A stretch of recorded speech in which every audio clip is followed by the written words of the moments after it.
You've landed in the Dream Gardener podcast.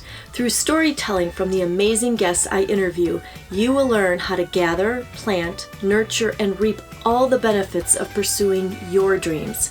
I hope you enjoy the show. Welcome, everybody, to another episode of The Dream Gardener. I'm Barbara Donis, your host, and I've got another amazing person that's going to be sharing her story in regarding dreams. And if anything, she's like the epitome. She just is constantly producing different dreams. And the best part is she's making them be a part of her reality. So I'm really excited to introduce Michele Blackmon. I'm going to let her tell more of her story, just so I don't give away the good parts. I want her to be able to have that opportunity. So hold on for just a moment, and we're going to bring Michele right on. Hi, Michele. Hey, Barbara. How are you? I'm good. Thank you for joining today. Well, thanks for having me. Yes, you're welcome. I'm glad. I'm really especially grateful. Listeners aren't going to know right now that this is a really tight schedule. I mean, you've always been busy anyhow, but this is an exceptionally because you are going to be moving real soon, and another big venture in your dreams and making them a reality. So I'll let you share about that in a little bit. But what I wanted to find out, because dreams are not just for, just special people, or only certain people have them, or that they're really hard to, to figure out or attain. And I'd like you to share how, like, it's like life before dreams and life after dreams. If you can, just so that listeners can get a feel for you, what your life's been like, and at what point when you started paying attention to this, however it unfolded for you. Well, I think way back, I've always been a dreamer, and I've always made them happen, which is kind of interesting. And I think anybody can do that.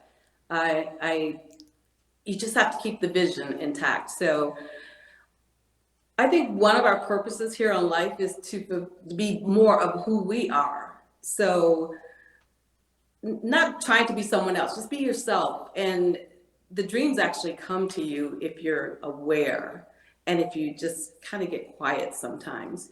But even as a kid, I used to dream, and I would just do it with no fear. And I think that's the key, is that if something comes to you, like for instance, when I was a younger kid, I had all these Barbie dolls. And so I wanted to be a fashion designer when I was in like the third grade. So I started making these little Barbie clothes, and I kept visualizing me on a runway. And later on, probably the next year, after I had this big spread of clothes that my Barbie doll could wear each day and look fashionable, my third grade teacher gave me a fashion show right in front of the main office. So she had this display board. And, as a kid, I was very fortunate to be raised by a grandmother and a mom who told me I could do anything. Mm-hmm. And I think the kids that are coming up these days, they're actually experiencing that same kind of motivation, whether it's from their parents or whether it's something they see online. And I think that's so important to surround yourself around. I call it your cheering squad. So my grandmother and my mom, they were always my cheering squad. And whenever I came up with these ideas, I had lemonade stands, but I didn't want the regular lemonade stand. I wanted to have some peanut butter cookies. So my mom showed me how to bake peanut butter cookies. And so I'd go outside, and my lemonade stand had peanut butter cookies. Nobody else's lemonade stand had peanut butter cookies like me. So So I've always lived my life that way, and I've probably lived 1,000 lives so far. However, they've all led up to what I'm doing now. And I kind of always say I live this magic life because when you're a dreamer, you're different. You're a little bit different when you're at a higher level of dreaming and making the things happen. But when you're just becoming like I said, novice dreamer, you almost have to pay attention to the people that are brought to you. and the experiences that are brought to you, and not think that any of them are bad, because they're all being brought to you because you're asking for them. Does that make sense? So when you're dreaming about a certain goal, or you're envisioning yourself in a certain situation, you're putting it out to the universe. And so the universe is giving it back to you. It may not look and feel like what you think it's going to look and feel like, but it's a way for you to get to that point. Does that make sense? Do you understand what I'm saying? So you're basically asking for something and you're getting it. And it may not be, I think a lot of times we try to push, and we think that it's going to look a certain way and feel a certain way and taste a certain way. And then once we get quiet, and sometimes it hits us on the top of our head, because you keep asking for it, it's going to come. So it's a little bit of a struggle. But if you listen and you sit back and you know that the experiences and the people that are being brought to you, they're actually your vehicle to get to where you want to go. So the key to that also is being curious. Mm-hmm. Always be curious. And again, don't think that a situation or a person is something negative. And sometimes you have to, I meditate a lot. So sometimes you have to get quiet and say, okay, why is this happening, and what is this person teaching me? What is this experience teaching me? And I do that probably 100 times a day. That's interesting, though, as far as just trusting that it's unfolding how it's supposed to. And that's a good word, is trust and faith. To have trust and faith in the gift that you have to give, and the way that it's going to happen. And not being attached to how it's supposed to show up. Because it'll probably it'll not look exactly, more than likely. Most of the times it doesn't. And it's probably a lot better too, I would imagine, how it shows up. Okay, so so you were bringing up, I was going to ask you later about how does it feel, because I'm believing that there's people out there that don't even know how to dream anymore. Like when you're kids, like you said, you had lots of dreams. I think we all did. We were all more connected to our dreams then. And then we grew up, and we were told, most of us were told, put those away, get your head out of the clouds, stop being such a dreamer. And we were told to get serious, and we did it. And so I would like you were starting to talk about, and maybe there's more elaboration you can do, for the person that doesn't even know how to dream anymore and is such a disconnect from their mind and their body, who they are, they just go through life, just surviving.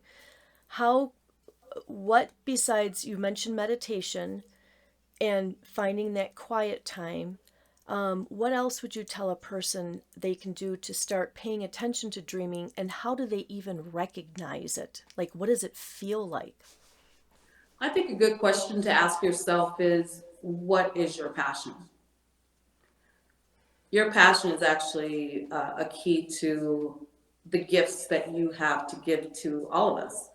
And all of us are born with a gift to give.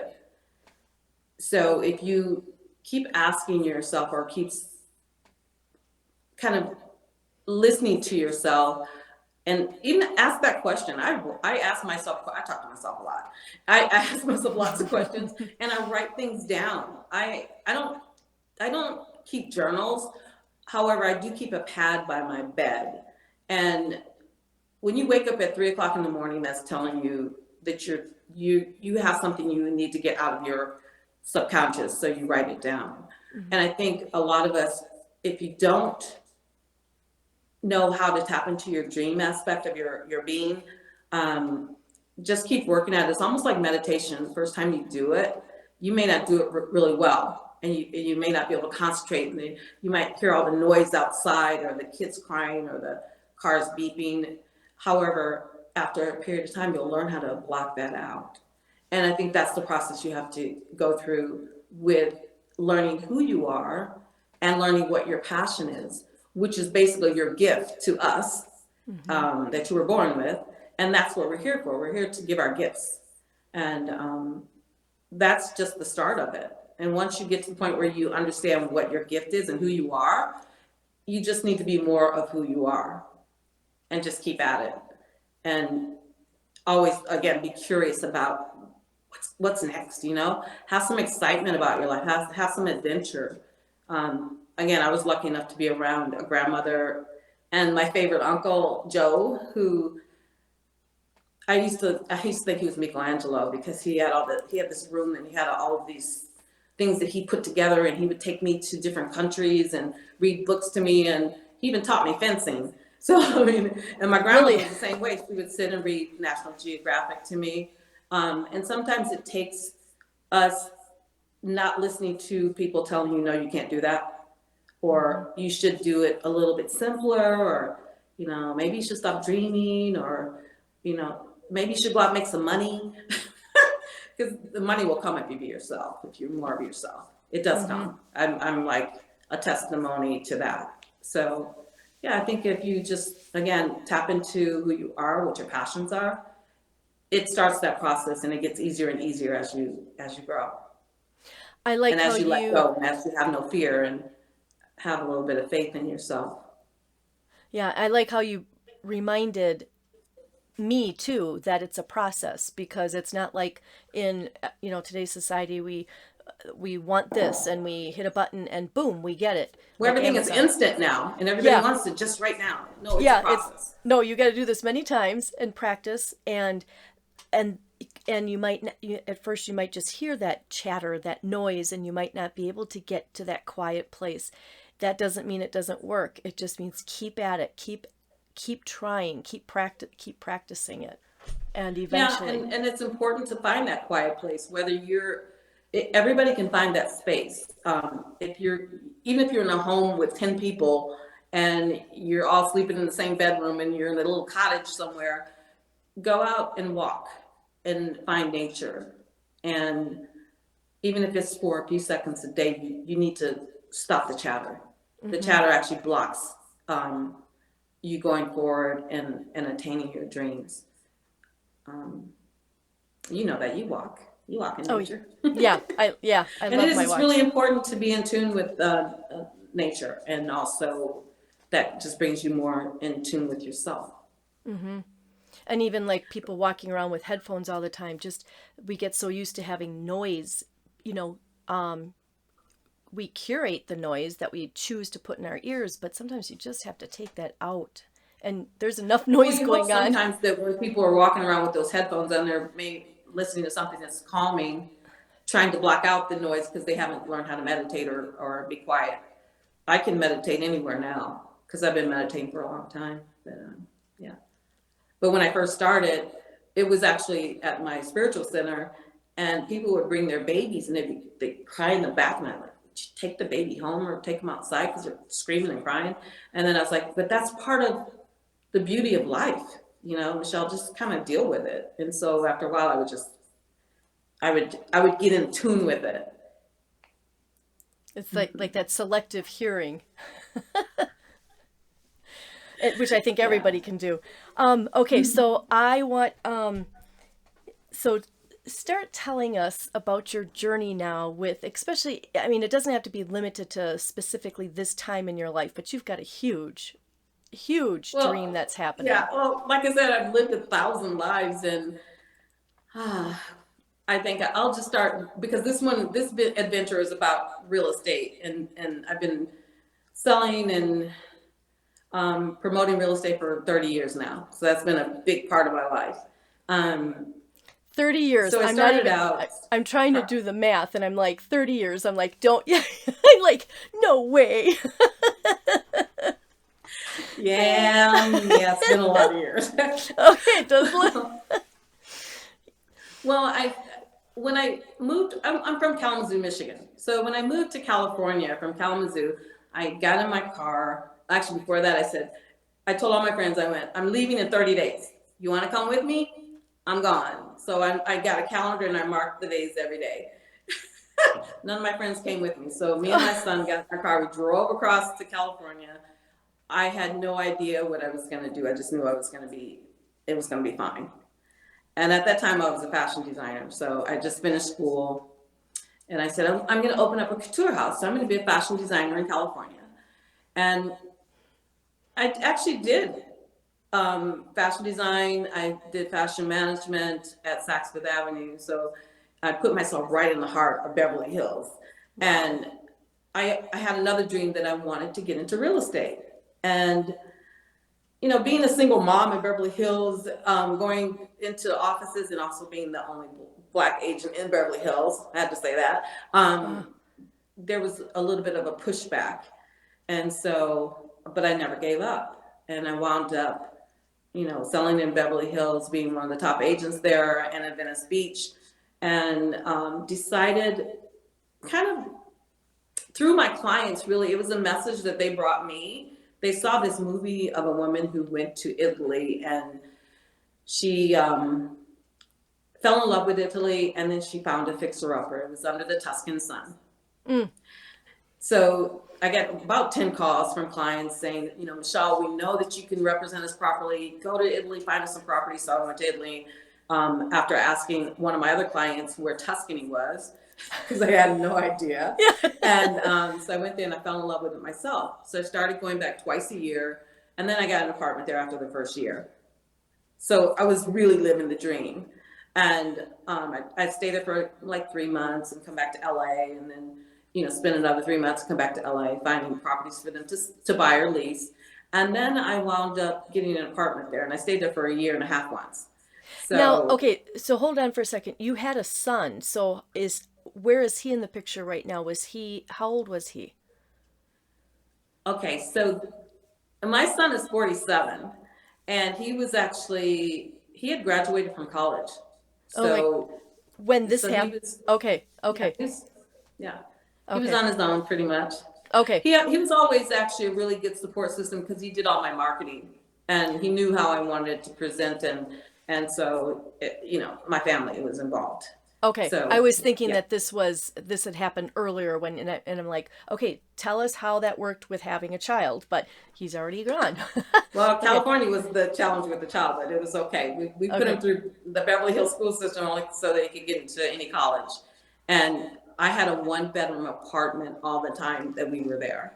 So I gave him the Wow. bedroom. Wow. Yeah, and so he graduated from Beverly Hills High and he got into any college he wanted to get into. So, you know, that's the things you do when you're dreaming. So going back to Italy, I fell in love with it. I even listed Under the Tuscan Sun house at about 5 years ago. And so I went kind of full circle, which was pretty cool. Oh, So I come wow. back here and, you know, to LA and selling real estate. And then one of the biggest challenges in my life was going through a breakup after 21 years. And that was pretty brutal. It kind of set me back. And I was on my way to I was throwing my hands up. I said, I just need to get out of here. I'm going to Italy. I'm going to stay there and I'm just going to drink wine and eat cheese and maybe write a couple books. And so this is what happens when you're living a magical life. The minute that I sold everything, bought my ticket, I get a call from my aunt and she says, you inherited your grandmother's house in Michigan. And it was a house that we had family reunions and I grew up in, blah, blah, blah. So here I am, I'm crying and bawling my eyes out and trying to get over the 21-year separation situation, and came back to Michigan, and I healed myself, and I also met some great people like you. And I'm selling real estate here also. And this is another journey that is allowing me to share how faith and believing in yourself allows you to do almost anything you want to do. So now I decided in the middle of COVID that I wanted to move to Europe for good. And I bought an Airbnb in Sardinia and a But little of coffee bar, course, cocktail of bar in course. Ibiza. Isn't that what everybody So, does during a pandemic? so I'm on my way there. And again, what is actually pushing me is the fact that I've set myself up with my real estate business where I can go anywhere I want. So I'll be selling real estate there, to keep me going. And I I have no fear at this point in my life. I just know that I'm being taken care of. Um, it's been a while since that breakup. That almost kind of broke me, to be honest with you. So when you have challenges in your life, just keep. I had a mantra. I would say it like nonstop. That I am the light. I am the light. I am the light. I am the gift, and it kept me going. So sometimes when you're in a situation and you're trying to achieve something, you might have to tap into your own inner spiritual strength and just be your own cheerleader and just keep saying that you're great. You deserve the best. You don't deserve anything else but the best. And that will assist a lot of people to get to the next level. It works for me.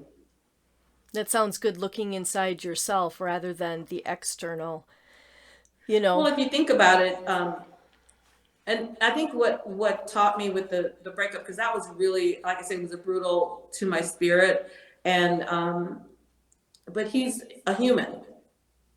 And so what I learned from that was that everything is in here. It's inside me. It's not, I don't need to depend on anybody else to show me, tell me, guide me. And I believe in God. So whatever you believe in, whether it's yourself, whether it's God, whether it's Buddha or whatever, just kind of tap into that and know that your strength is coming from that source, from the universe. It's not coming from a man or woman or anything, like that's not spiritual. It's all spiritual. It's all connected. We're all connected. Yes. Yes. More ways than, we realize. Hopefully we'll start realizing that. I hope so. Sooner. I think this pandemic had a lot of people, especially with the fear of just not knowing, tapping into each other and loving each other more. There's nothing else, but we're here to love each other, and that's it. It's kind of funny that, that's how it's always been, really, but we just didn't Well, the realize hippies it. knew what they were doing, Yeah. Okay. So you're opening up it is an Airbnb, and did you talk about the Well, it's a B&B. It's a bread and breakfast. Oh, okay. I was thinking originally before we started this that it was a B&B, because you don't hear about them as often. But a B&B is so nice. I mean, it's different than an Airbnb, but it's so nice. Yeah, I was really, again, I'm so curious about everything. So when people bring me ideas and thoughts and situations, especially real estate, my ears open up. I'm like, what?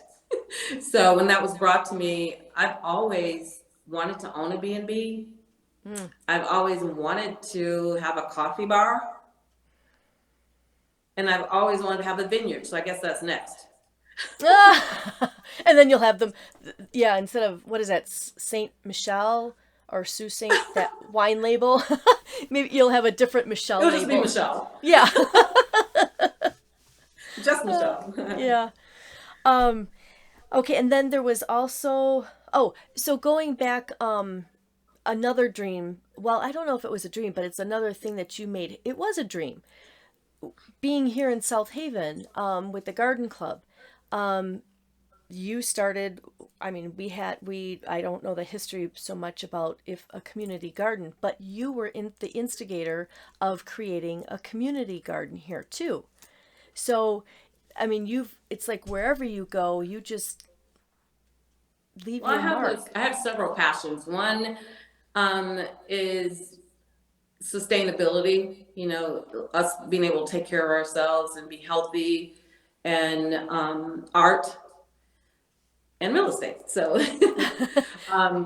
when I came back home, which I was born here, so I came back home and I noticed that there wasn't a community garden. And I had been involved with creating a community garden in Venice Beach and also in Florence, Italy. So I started asking, I was like, why isn't there a community garden here? Because it's more than just vegetables and tomatoes. It's a whole way for people to communicate with people they haven't ever had probably an opportunity to speak with or have a conversation with. It allows kids to learn that the food that they eat doesn't just magically show up in a grocery store. Mm-hmm. It allows them to see the bees and the butterflies and, put their hands in the dirt. So I put it out there, and a couple of weeks later, I get a call, and Scott Whiteford said, I've got this piece of land, and I've been thinking about doing a community garden. So again, when you put things out there, it comes to you. You just have to kind of jump on it. Mm-hmm. So we created a community garden. It's the third year now. And the first year, it was a big challenge because people didn't want it. For whatever reason, they didn't want it. We don't need a community garden. Oh, and the last two didn't work, and all these different reasons why. Mm-hmm. And me being the hard-headed kind of visionary person I am, I go, oh, well, somebody's going to benefit from it. And it happened in the first month. All the donations of wood, dirt, fertilizer, seeds, plants, it just grew from nothing. This dirty piece of land where there was beer bottles and, crap, pretty much. It grew into this beautiful garden. And it's now a community garden and a public art exhibition place. And so we have art there now. Yeah, who would have imagined? So it's grown into something really beautiful. No pun intended. We have a display coming up like really quickly with the kids' art, which I'm so excited. Kids' art make you just kind of sit and relax and kind of go back to your old memories. So it'll be kind of fun to see that all over the garden. So is that are the kids' art going to be displayed in the garden? Mm-hmm. Okay. When is that going to be about? Probably the middle of June. Okay. They're currently on display at the schools. And so instead of them putting it in a closet somewhere, I called Carrie up and said, Carrie, why don't we just display it? We have an open art gallery at the community garden. Let's put it there. So it looks like it's going to go there in the middle of June.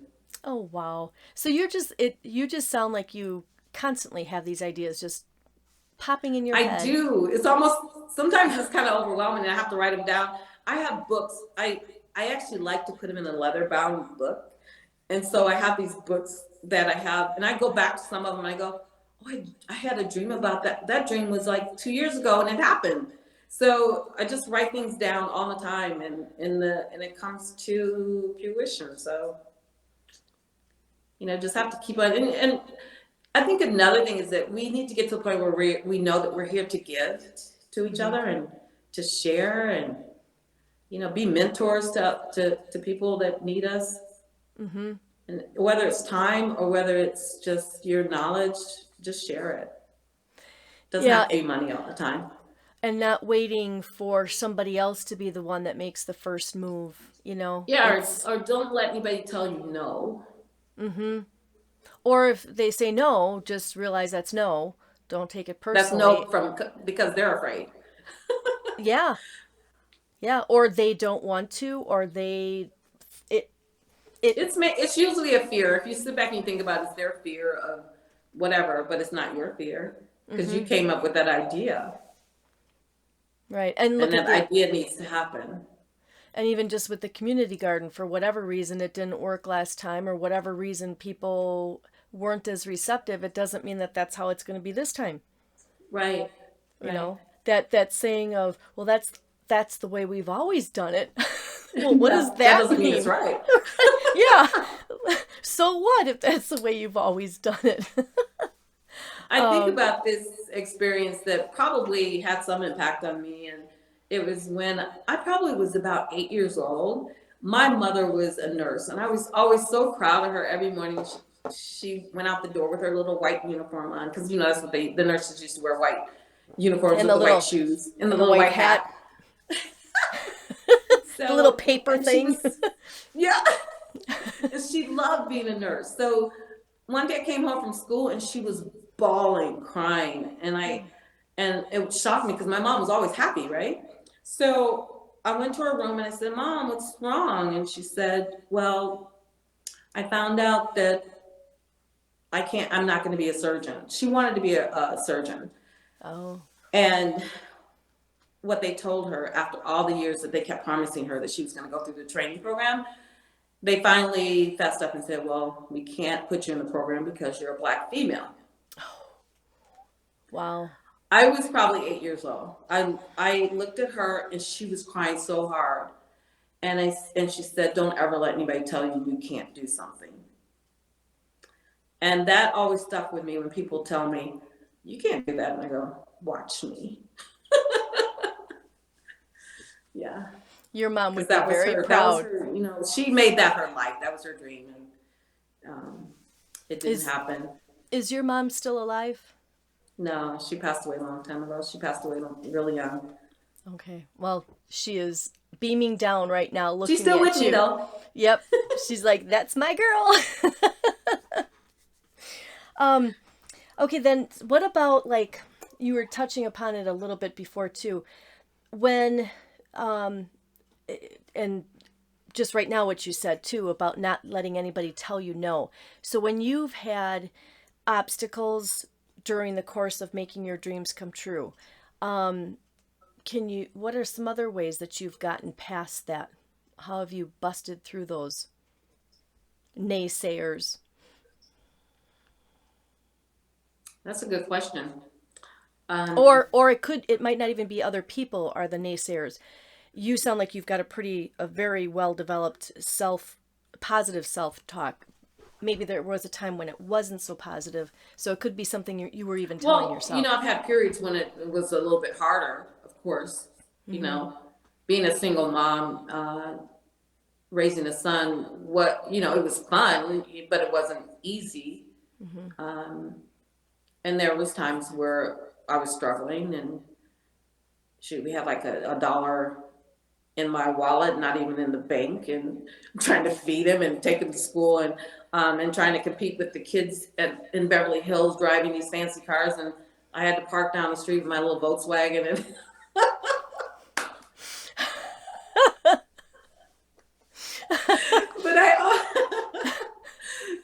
however, I would, and I've cried a lot over these years. But I've never had a fear, or I always knew that it was going to happen. Only because I've seen it. I've seen miracles, and I believe in miracles. So, and I made them happen. So even when I had a challenging period and I was crying or feeling kind of like, oh, why me? Why me? Mm-hmm. The next day I was like, oh, let's just do it. Because I took that quiet time and I just got into myself, and I didn't surround myself around other people that were saying, oh yeah, I know you couldn't do that, and I told you couldn't do it. So mm-hmm. That's important, to surround yourself around people that are gonna kind of, or books or tapes or anything that's gonna keep you focused in on your vision and what you're trying to accomplish. Whatever it means, just know that you need to surround yourself around good stuff. Mm-hmm. Whatever makes you feel good. Right, and whatever you're listening to is very important. So if it's not... Whatever you're listening to, whatever you read. That's why when I see a lot of the movies and the books and things that kids are getting exposed to now, yeah, not so much. It should be a little bit more kind to their soul.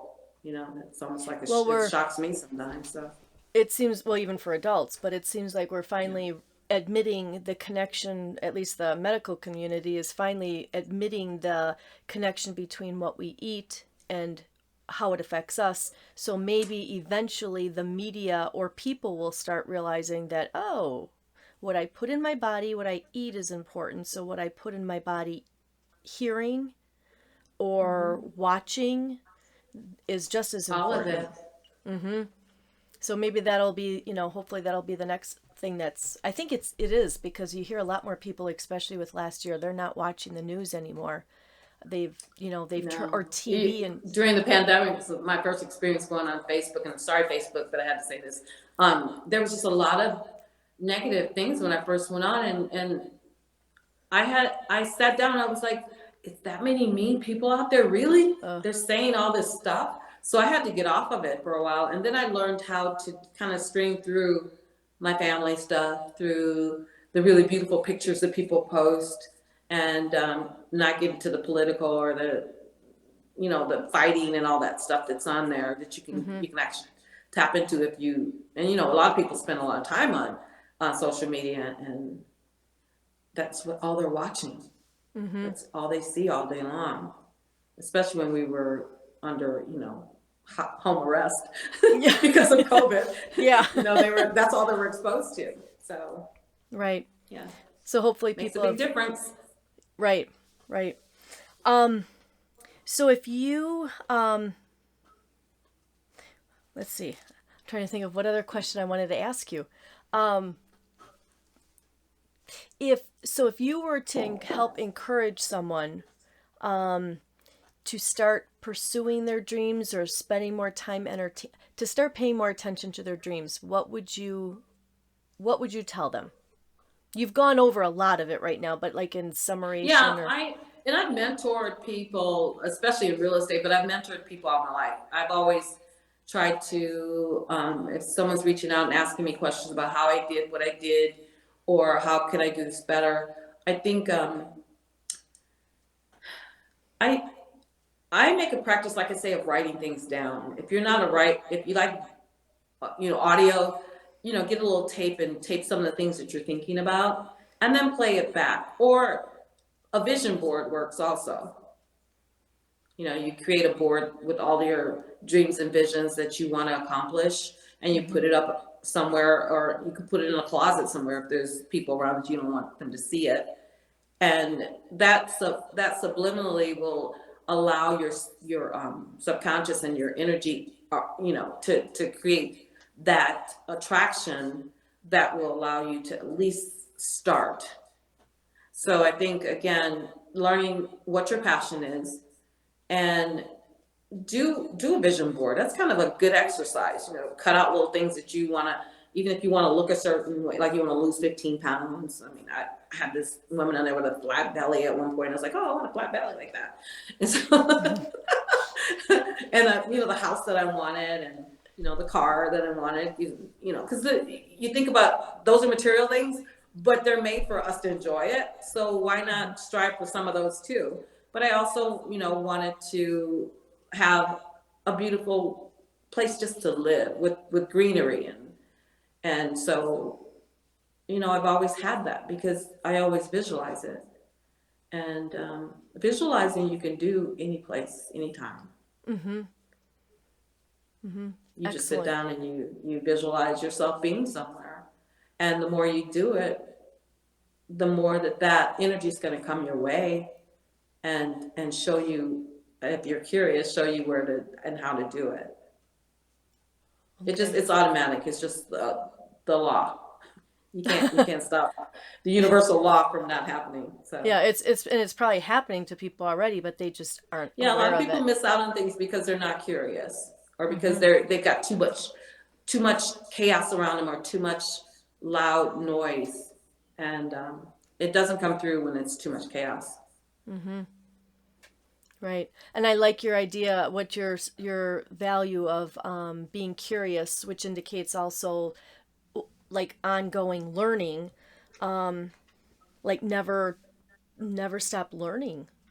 Never stop learning. Yeah. What's the point of getting to, where you know everything?